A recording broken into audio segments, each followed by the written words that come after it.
Ambassador Zixathara of the crystal-skinned Viridian Empire stared at the empty chair as delegates from across the galaxy filed into the massive chamber. The seat wasn't small or hidden away in some forgotten corner. It sat prominently in the inner circle, carved from a single piece of midnight black stone that seemed to absorb light rather than reflect it. Still gives you the shivers, doesn't it? Zixathara turned to see Commander Loktar, the gruff military attaché from the Corvan hegemony. His forearms were crossed, all of them, which meant he was either deeply troubled or trying to look intimidating. With Loktar, it was usually both. "The Earth seat," Zixathara whispered, her crystalline features catching the chamber's ambient light. 3 millennia, and we still don't know why they refused to join us. "Maybe they're smart," Loktar grunted. "Look what happened to every species that got too involved in galactic politics." Before Zixathara could respond, the great horn sounded. Its deep, resonant note silenced the thousands of delegates as High Chancellor Morden took his place at the center podium. The ancient being's tentacles writhed slowly as he activated the universal translator. "Honored delegates," Morden's voice carried across the chamber without amplification, a trick of his species' evolution. "We gather today to address the most pressing crisis in our galaxy's recorded history." A massive holographic display materialized above the assembly. Stars appeared as points of light, but as the image zoomed in, entire systems were marked in ominous red. The Devourers have consumed 47 star systems in the past solar cycle. Their advance shows no signs of slowing.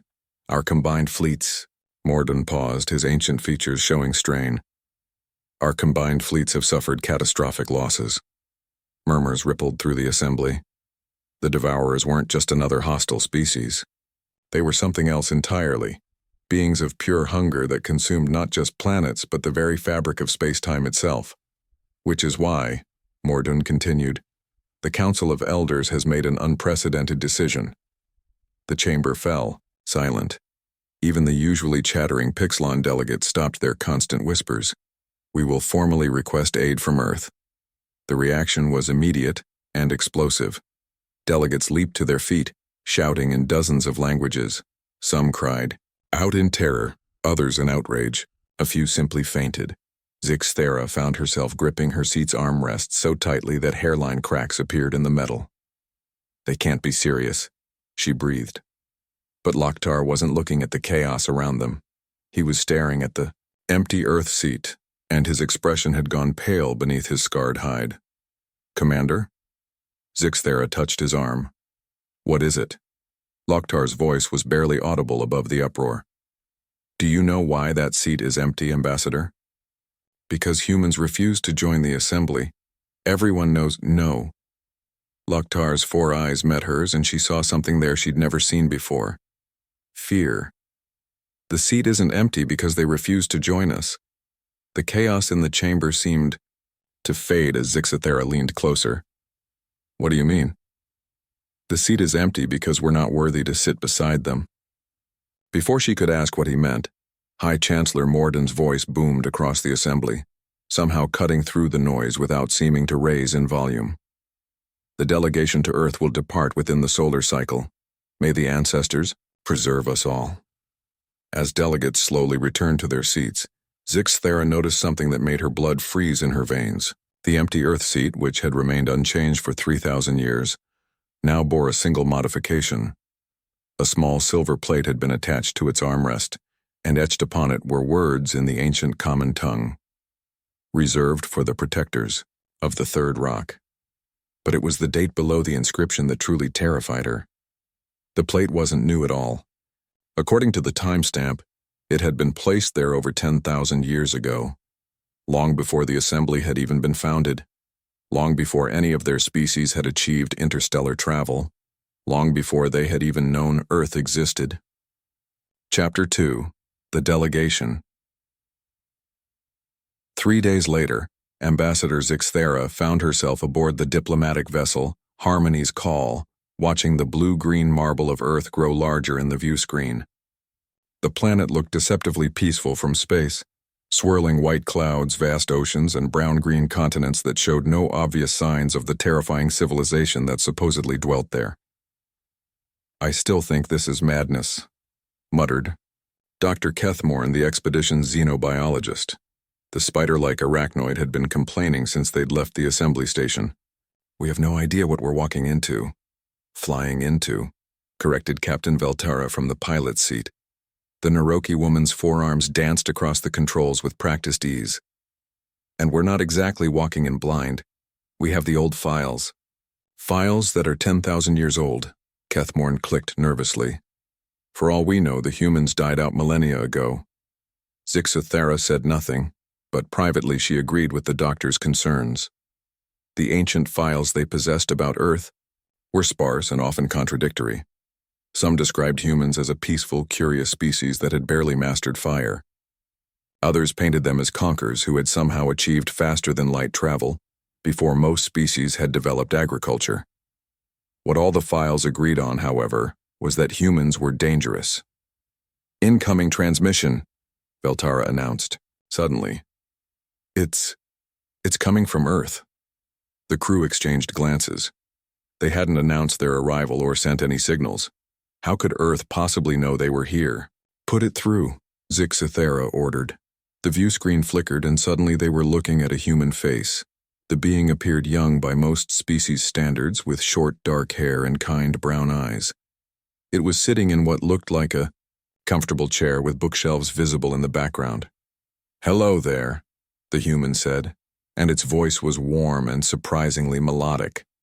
"I'm Sarah Chen, and I'll be your liaison during your visit to Earth. Welcome to the Sol system." For a moment, none of them could speak. Finally, Zixothera found her voice. "How did you know we were coming?" Sarah smiled, and there was something both gentle and unsettling about the expression. "We've been monitoring the galactic situation for some time. We figured someone would show up eventually, asking for help with the Devourer problem." "The Devourer problem?" Kethmorn's mandibles clicked rapidly. "You know about the Devourers?" "Oh yes," Sarah said casually, as if they were discussing the weather. "We've been keeping an eye on them. Nasty things, really. They consumed my favorite star system about 50 years ago. I was quite fond of the little civilization that lived there. They made the most beautiful crystal gardens." The casual tone sent chills down Zixothera's spine. This human spoke of the destruction of an entire star system, the way most beings would discuss a disappointing meal. "We have formal authorization from the Grand Assembly," Zixothera began, but Sarah waved a hand dismissively. "Oh, I'm sure you do. Very official, very proper. That's sweet. But before we get to all that business, why don't you come down for a proper visit? I've prepared some refreshments." "Is it safe?" Kethmorn asked hesitantly. Sarah's smile widened slightly. "Dr. Kethmorn, isn't it? Don't worry. We're perfectly harmless. Well, mostly harmless. Well," she paused thoughtfully. "Actually, let's just say we're harmless to our friends." The way she said friends made it clear that the definition of that word was very important. "We're transmitting landing coordinates now," Sarah continued.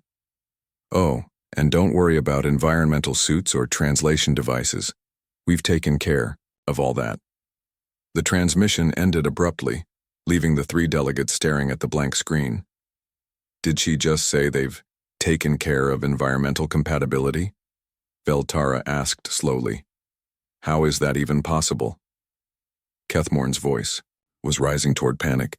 "Every species has different atmospheric requirements, different gravity needs, different—" "Captain," Zixothera interrupted, her voice steady despite her racing heart. "Take us down." As the Harmony's call descended through Earth's atmosphere, Zixothera couldn't shake the feeling that they weren't just visiting another world. They were entering something far more significant and far more dangerous. The landing coordinates led them to a small clearing in what appeared to be a vast forest. As they settled onto the soft grass, Zixothera was amazed to discover that the air outside was indeed breathable for all three of them, something that should have been impossible. Sarah was waiting for them beside a simple wooden table laden with food and drinks. She looked exactly as she had in the transmission, except now Zixothera could see that she wore simple clothes that seemed almost primitive compared to the advanced materials used by most galactic civilizations. "Please, sit," Sarah said, gesturing, to chairs that seemed perfectly sized for each of their species. "I know you have questions. How is this possible?" Kethmorn blurted out as he tested the air with his sensors. "The atmospheric composition, the gravity, the chairs, it's all perfectly adapted for us. We're very good hosts," Sarah replied simply. "Tea?" She poured 3 cups of what looked like perfectly ordinary tea, but when each delegate tasted it, the flavor was perfectly suited to their species' preferences. Zixathera tasted the crystalline nectar of her homeworld, while Kethmorn's compound eyes lit up with pleasure at flavors that probably shouldn't have existed. "Now then," Sarah said, settling back in her chair with her own cup. "You want to know about the Devourers. The Grand Assembly has authorized us to formally request Earth's assistance in dealing with the threat," Zixathera began officially. Yes, very official," Sarah nodded. "But let's cut to the real question, shall we? You want to know why we've never joined your little galactic community, and you want to know if we can actually help with your Devourer problem." The 3 delegates exchanged glances. This human seemed to read them as easily as a simple text. "The answer to both questions," Sarah continued, "is related to something that happened a very long time ago. Before your species reached the stars, before the assembly was founded, before most of your civilizations even existed." She stood and walked to the edge of the clearing, gazing up at the sky where the first stars were beginning to appear in the growing dusk. "Tell me," she said without turning around, "what do you know about the First War?" "The First War?" Zixathera frowned. "I'm not familiar with that term."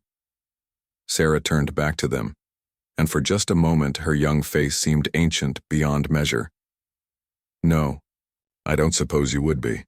We were very thorough in cleaning up afterward." She returned to her seat and looked at each of them in turn. 10,000 years ago, the galaxy was very different. There were older races then, powerful ones.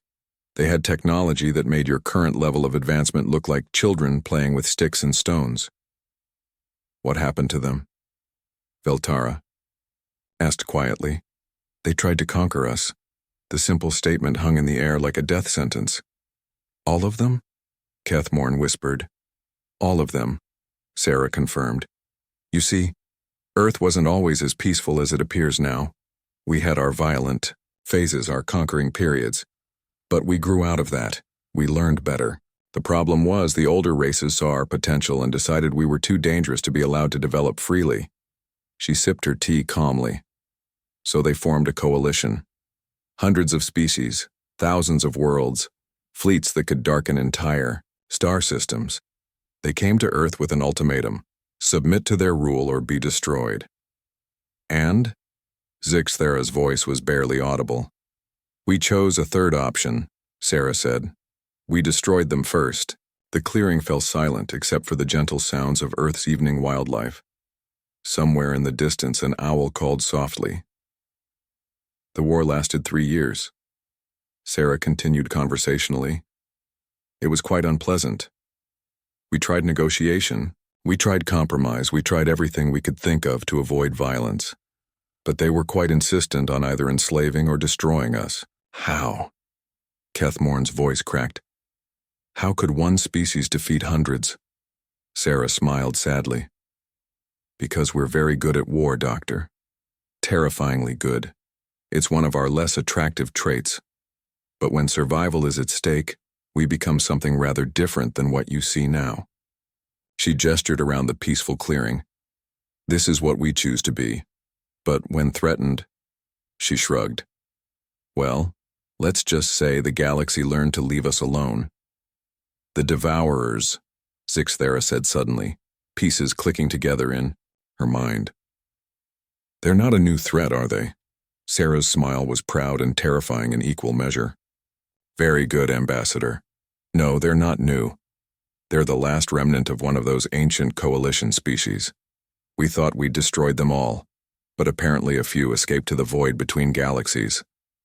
And now they're back," Veltara whispered, and "now they're back," Sarah agreed. "Which brings us to why you're really here." She stood and walked back to the edge of the clearing, but this time she looked up at the star-filled sky with the expression of someone surveying a battlefield. "The question isn't whether we can help you deal with the Devourers," she said quietly. "The question is whether you're prepared for what helping you will require." The three delegates felt a chill that had nothing to do with the evening air. "What do you mean?" Zixthera asked.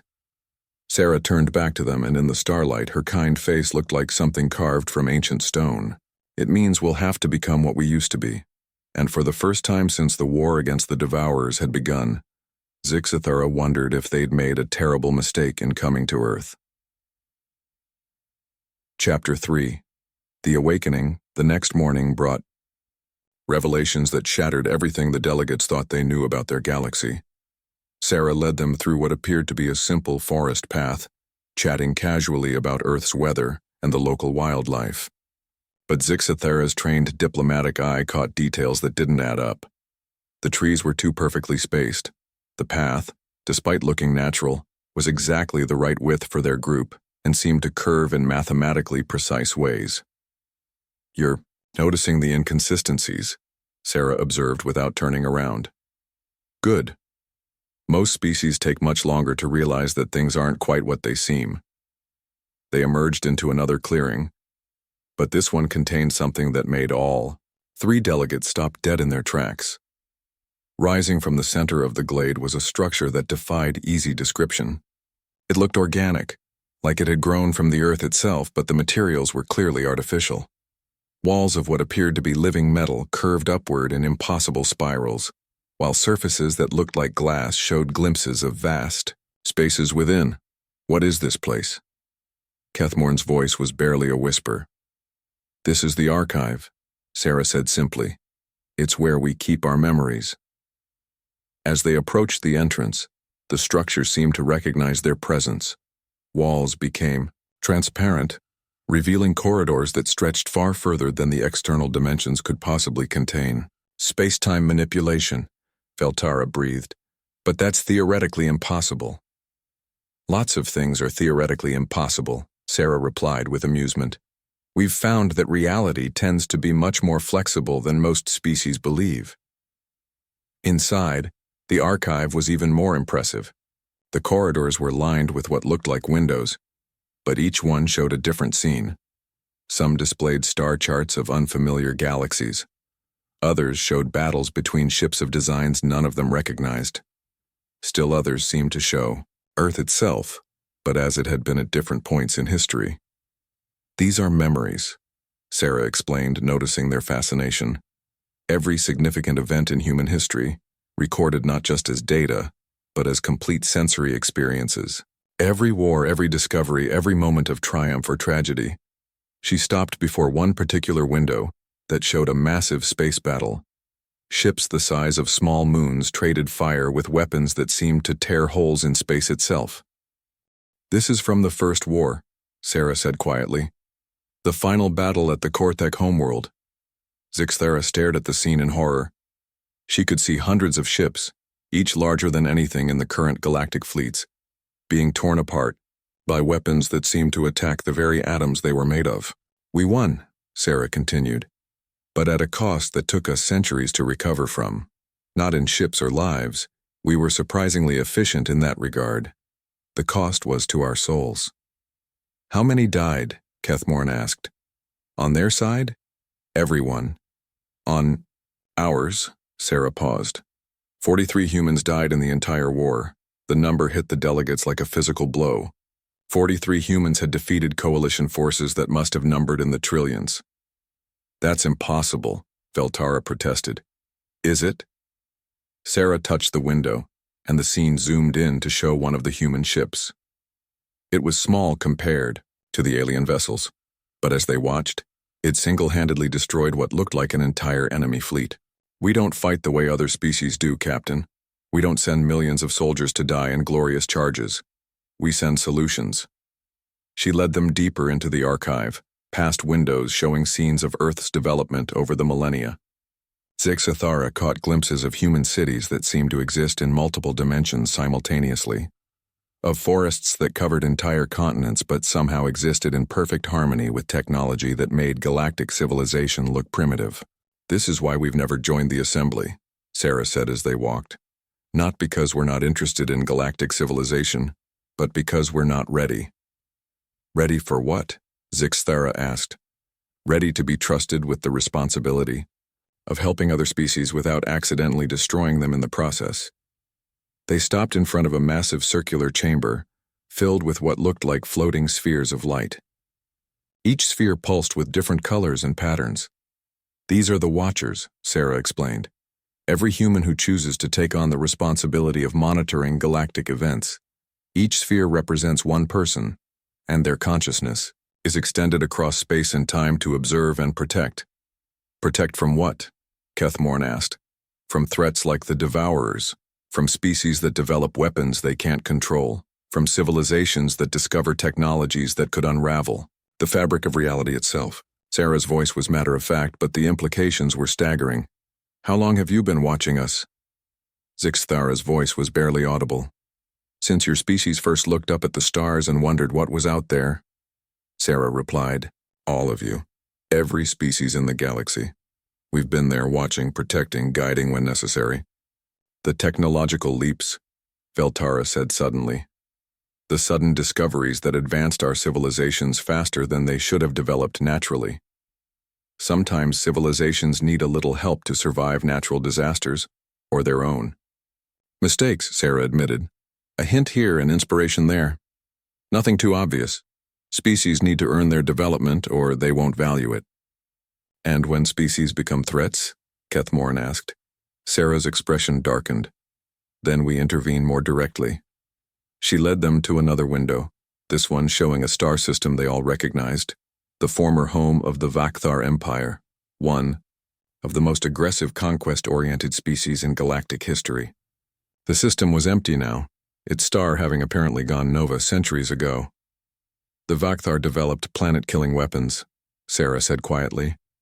"They were preparing to use them on younger species who couldn't defend themselves. So we removed them from the equation." "You destroyed an entire star system?" Zixthara couldn't hide her horror. "We relocated them," Sarah corrected, "to a dimension where they can pursue their aggressive tendencies against beings who can give them a proper challenge. They're actually much happier there." Before any of them could ask what that meant, Sarah continued walking, leading them toward what appeared to be the center of the archive. "This brings us to the Devourers," she said, "and why your situation is particularly problematic." They entered a vast spherical chamber whose walls showed a three-dimensional map of the galaxy. Red zones marked the areas the Devourers had consumed, and the pattern was clearly visible. They were working their way toward the galactic core where the most populated systems were located. "The Devourers aren't just consuming matter and energy," Sarah explained. "They're consuming the quantum foundations of space-time itself. Every system they destroy becomes a permanent wound in reality." "Can they be stopped?" Veltara asked. "Yes," Sarah said. "But stopping them will require us to use weapons and techniques we've spent the last 10,000 years trying to move beyond." She gestured, and the galactic map zoomed in to show the Devourer fleet in detail. The beings themselves were barely visible, dark shapes that seemed to bend light around them, but their ships were massive constructs that looked more grown than built. "The Devourers exist partially outside normal space-time," Sarah continued. "That's how they survived our original attempt to destroy them. To fight them effectively, we'll have to pull them fully into our reality, and that will require weapons that operate on fundamental forces." "What kind of weapons?" Kethmorn asked nervously. Sarah was quiet for a long moment. When she spoke, her voice carried the weight of terrible knowledge. "The kind that could accidentally destroy the galaxy if we're not extremely careful." The chamber fell silent except for the soft humming of the archive's systems. "This is why we need the cooperation of the galactic community," Sarah said finally. "Not just their permission, but their active participation. If we're going to unleash that kind of power, we need every species working together to contain and direct it safely." "What do you need us to do?" Zixthara asked. Sarah smiled, and for the first time since they'd met her, it was entirely genuine and warm. Go back to the assembly. Tell them the truth about Earth, about the First War, about what we've been doing for the last 10,000 years, and then ask them if they're ready to take the next step in galactic evolution, which is learning to work with us as partners instead of subjects to be protected. Sarah began leading them back toward the entrance, but she paused at one final window. This one showed Earth as it appeared from space, blue and green and beautiful. We've been alone for a very long time, she said quietly, watching, protecting, but never really connecting. The Devourer crisis might be the opportunity we've all been waiting for, the chance for humanity to finally join the galactic community as equals rather than guardians. And if the assembly refuses? Veltara asked. Sarah's reflection in the window showed an expression of infinite sadness. Then we'll do what we've always done. We'll save the galaxy, whether it wants to be saved or not. As they walked back through the forest toward their ship, each delegate was lost in their own thoughts. They had come to Earth seeking aid against an existential threat. Instead, they had discovered that everything they thought they knew about their galaxy, their history, and their place in the universe was wrong. The question now was whether the Grand Assembly would be ready for the truth, and whether the galaxy was ready for what humanity might become if the answer was no. Chapter 4. The Vote. The emergency session of the Grand Assembly had been in continuous debate for 3 days. Ambassador Zixithera stood at the central podium, having just finished her third detailed report on the Earth delegation's findings. The vast chamber buzzed with heated discussions in hundreds of languages. The testimony is difficult to believe, declared Senator Morgeth of the Centauri Alliance, his 6 eyes reflecting the chamber's lights as he spoke. You're asking us to accept that a single species has been manipulating galactic development for millennia without our knowledge. Not manipulating, Zixithera corrected firmly. Protecting. There's a significant difference. Is there? The question came from Counselor Vexandra of the Silicon Collective, her crystalline form resonating with harmonic skepticism. If these humans have the power to destroy star systems and relocate entire species, what's to stop them from deciding we're a threat? High Chancellor Morden raised his tentacles for silence. The question before us is not whether we trust these humans completely. The question is whether we can afford to face the Devourers without their help. Commander Lokhtar rose from his seat in the military section. I've reviewed the tactical data the human provided. The Devourer ships operate on principles our best scientists don't understand. Their weapons consume matter at the quantum level. Without Earth's intervention, our fleets will be destroyed within months. Assuming they're telling the truth about their capabilities, muttered Representative Klaktor of the Hive Minds. We have only their word that they can actually defeat these Devourers. We have more than their word, a new voice said. Every head in the chamber turned toward the source of the interruption. Standing in the visitors' gallery was Sarah Chen, looking exactly as she had on Earth, young, calm, and slightly amused by the chaos around her. How did you get in here? High Chancellor Morden demanded. This is a closed session. Security should have... Oh, your security is excellent, Sarah said, walking casually down the steps toward the main floor. Very thorough, very professional. I simply chose not to be noticed until now. Guards were moving toward her, but she raised a hand and they stopped mid-step, not frozen, but simply pausing as if they'd forgotten what they were doing. Don't be alarmed, Sarah continued, reaching the chamber floor. I'm not here to threaten anyone. I'm here to provide the proof you've been asking for. She looked around the vast assembly, with something that might have been fondness. You know, we've been watching your debates with great interest.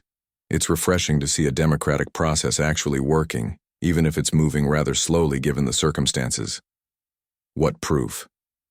High Chancellor Morden asked warily. Sarah smiled and gestured upward.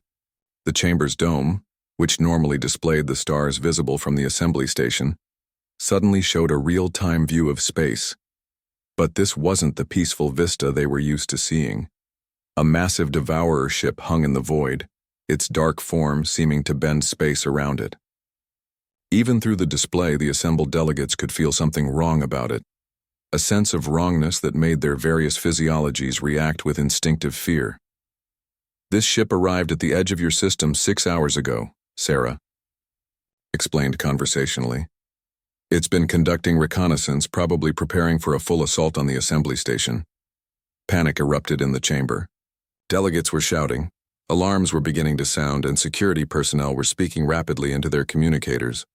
Now, Sarah said, and somehow her voice carried over all the noise without seeming to get louder. "There's no need for panic. I said it arrived 6 hours ago. I didn't say it was still a threat." The display zoomed in on the Devourer ship, and the delegates could see that something was very wrong with it. Parts of its hull were simply missing.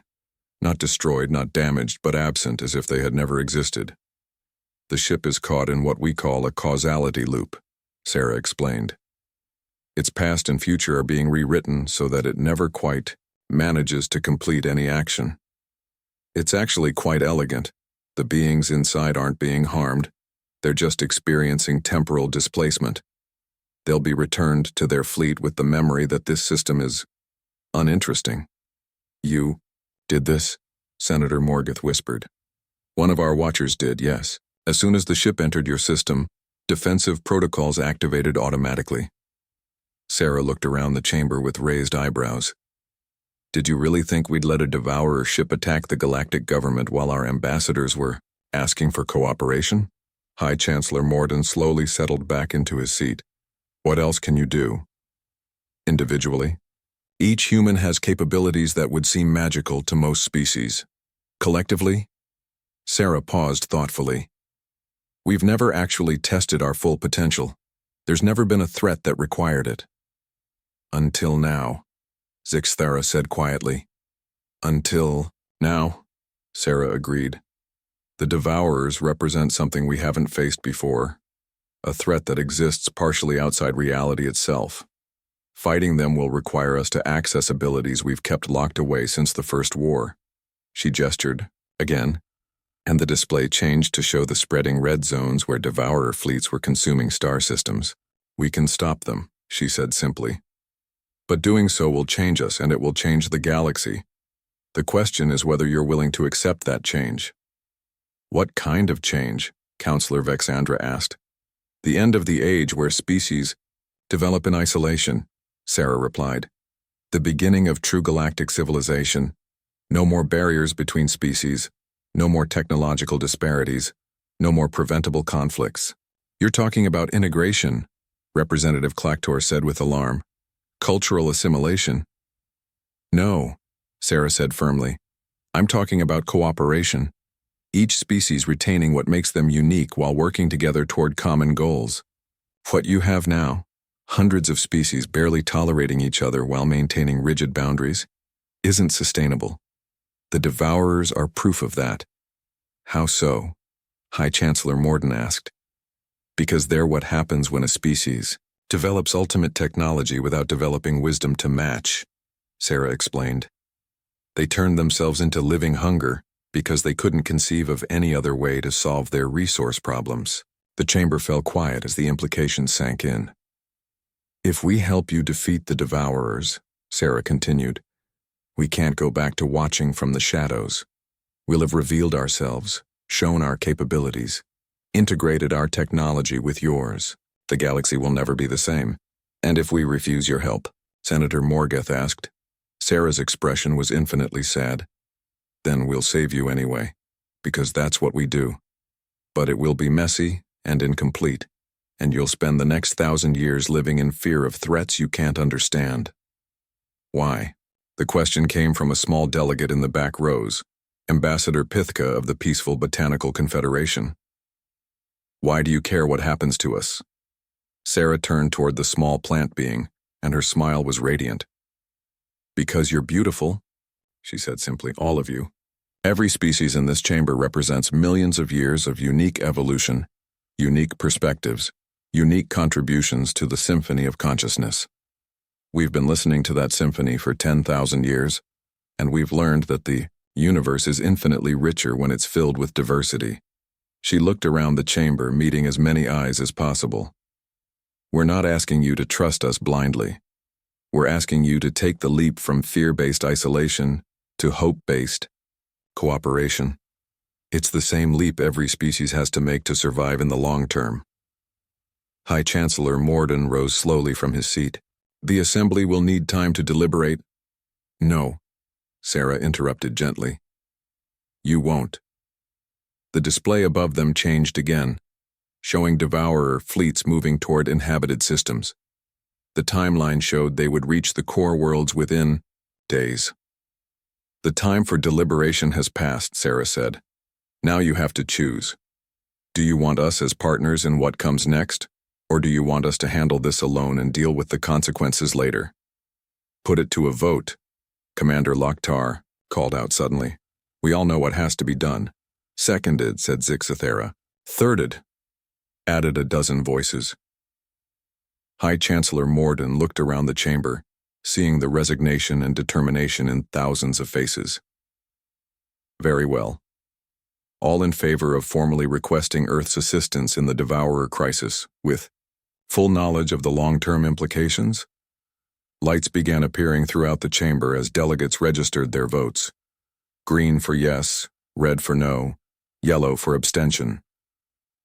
When the count was complete, the results were overwhelming. Over 90% had voted yes. The motion carries, High Chancellor Morden announced. Earth's assistance is formally requested. Sarah nodded gravely. Then we begin. But first, there's something you all need to understand about what you've just agreed to. She gestured once more and the display showed Earth as seen from space, but now they could see what had been hidden before. Orbital structures that dwarfed space stations, energy fields that encompassed the entire solar system, and ships that moved through space in ways that seemed to ignore the laws of physics. This is what we really look like when we're not trying to appear harmless, Sarah said. And this is just one star system. We have outposts, research stations, and guardian installations throughout the galaxy. How many humans are there? Zixathera asked weakly. Here in this galaxy? About 8 billion on Earth itself, and another 2 billion spread across our various installations. The number seemed impossibly small for the power they displayed. 10 billion beings controlling the development of an entire galaxy. Senator Morgeth's voice cracked with disbelief. Quality over quantity, Sarah replied with a slight smile.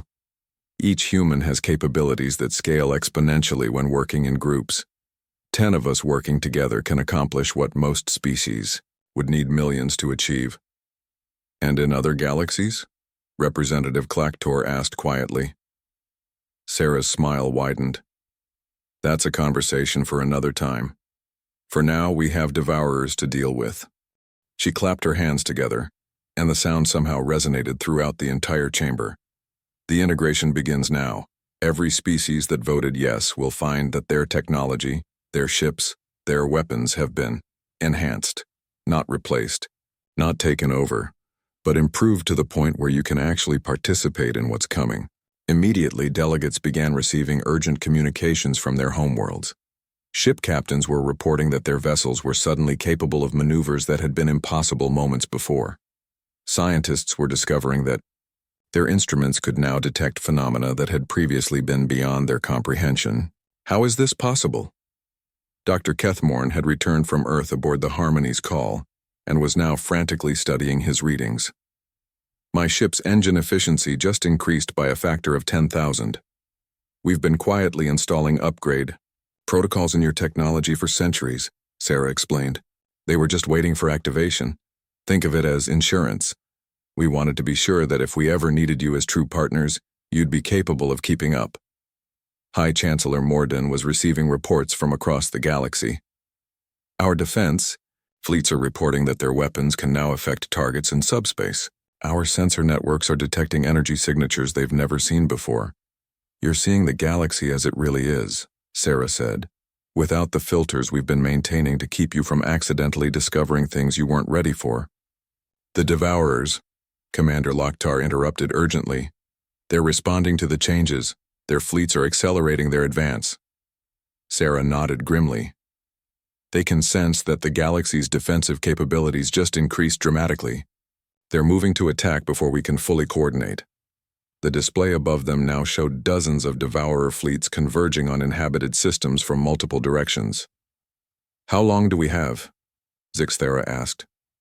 18 hours until they reach the first core systems, Sarah replied, which means we need to move now. What do you need from us? High Chancellor Morden asked. Everything, Sarah said simply. Every ship, every weapon, every person who can contribute. This isn't going to be a traditional space battle. We're going to pull the Devourers fully into normal spacetime and hit them with everything we've got all at once, before they can adapt. And if we fail? Senator Morgeth asked. Sarah's expression became utterly serious. If we fail, there won't be a second chance. The Devourers will consume everything in this galaxy, and then move on to the next one. She paused, looking around the chamber one final time. But we won't fail. Do you know why? When no one answered, she smiled with fierce confidence. Because for the first time in 10,000 years, humanity won't be fighting alone. Epilogue. The New Dawn 6 months after what historians would later call the Battle of Integration, Ambassador Zixthera stood in the renovated Grand Assembly Chamber, watching the morning sun rise through the new transparent dome. The chamber itself had been transformed. The old circular seating arrangement had been replaced with a more organic design that seemed to flow like water, allowing delegates to move freely and form discussion groups as needed. But the most significant change was the seat that was no longer empty. Sarah Chen sat in what had once been the Earth seat, though calling it Earth seat was no longer accurate. The midnight black stone had been replaced with a material that seemed to shift between solid matter and pure energy, reflecting the light of 1,000 different worlds. It was no longer reserved for one species, but served as a symbol of the integration that had transformed galactic civilization. Still hard to believe it's over, said Commander Lokhtar, settling into the seat beside her. His forearms moved, with enhanced precision, one of the many improvements that had come with the technological integration. Is it over? Zixthera asked. The Devourers are gone, yes, but everything else has changed so fundamentally. That's not an ending, said a familiar voice.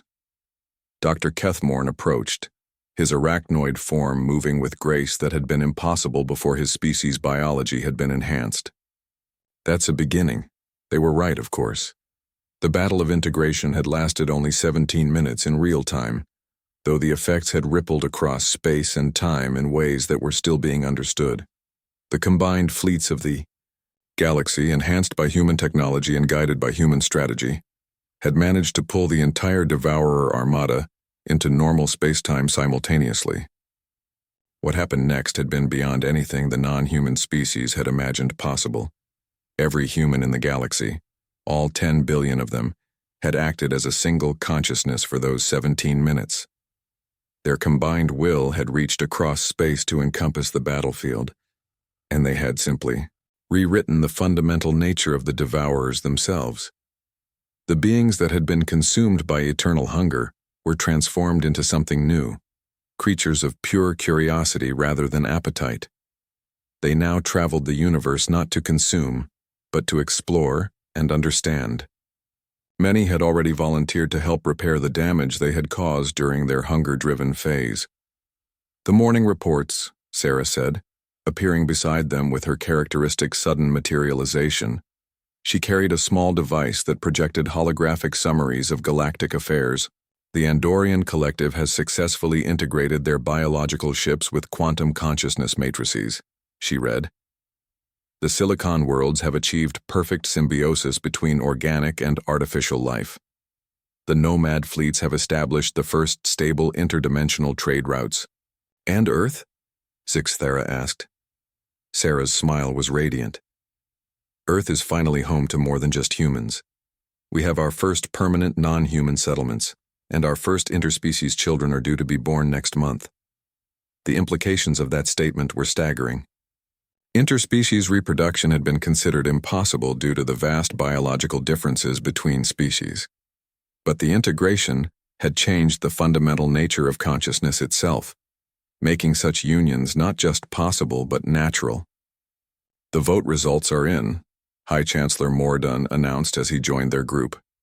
The ancient being looked younger somehow, as if the integration had reversed millennia of aging. The proposal for the Deep Space Exploration Initiative passed unanimously. All of us working together to map the intergalactic void, Sarah mused, looking for other galaxies that might need our help. Or that might be able to help us, added Zixthera.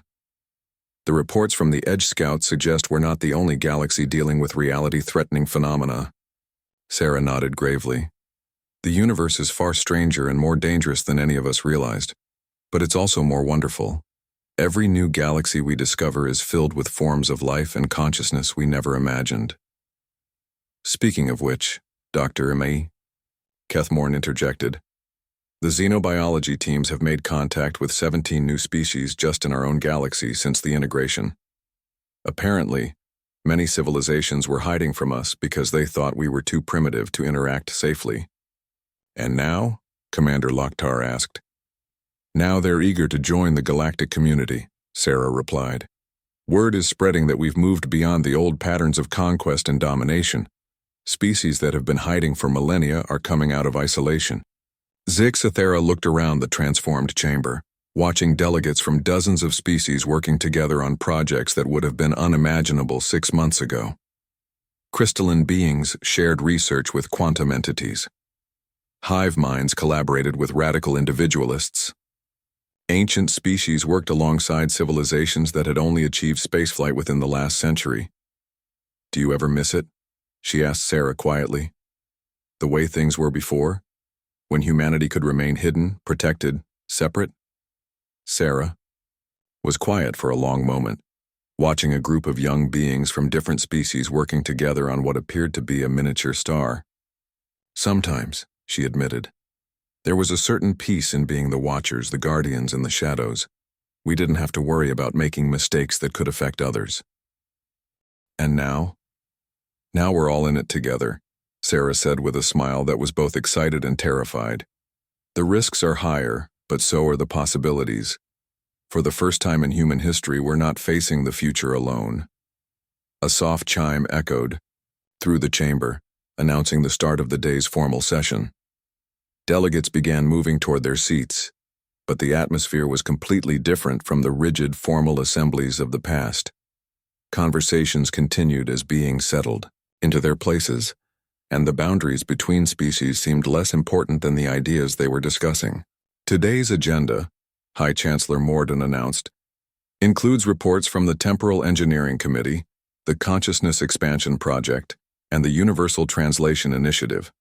We'll also be voting on the proposal to establish our first embassy in the Andromeda Galaxy. Andromeda? Zixthera whispered to Sarah. We're already making contact with other galaxies? We've been in contact with several galaxies for years, Sarah replied casually. We just never mentioned it because, well, you had enough to deal with in this one. But now that you're ready for true galactic citizenship, how many galaxies are we talking about? Commander Lokhtar asked. Sarah's grin was mysterious. Let's just say the universe is a much more crowded and interesting place than you've imagined. As the session began, Zixthera found herself marveling at how natural it all felt. 6 months ago, the idea of working as equals with beings who could manipulate reality itself would have been terrifying. Now it simply felt like the next logical step in the evolution of consciousness. The empty seat that had once symbolized humanity's separation from galactic civilization was now filled, but it no longer belonged to any single species. It had become a symbol of integration itself, a reminder that the greatest achievements came not from isolation, but from cooperation. One more thing, Sarah said quietly as the formal proceedings began. Something we haven't told the general population yet. What? Zixthera asked. The Devourers weren't the only threat we've been monitoring. There are things out there in the deep void between galaxies, ancient things that make the Devourers look like a minor nuisance. And? Dr. Kethmorn's voice was barely audible. And for the first time since we became aware of them, we think we might actually be strong enough to face them, not as humans fighting alone, but as a truly integrated galactic civilization. Sarah looked around the chamber, her expression filled with hope and determination. The real adventure is just beginning. As High Chancellor Morden called for the first vote of the day, Zixthera realized that the empty seat had never really been empty at all. It had been waiting for the moment when the galaxy would be ready to take its next evolutionary step. That moment had finally arrived, and the universe would never be the same. The end.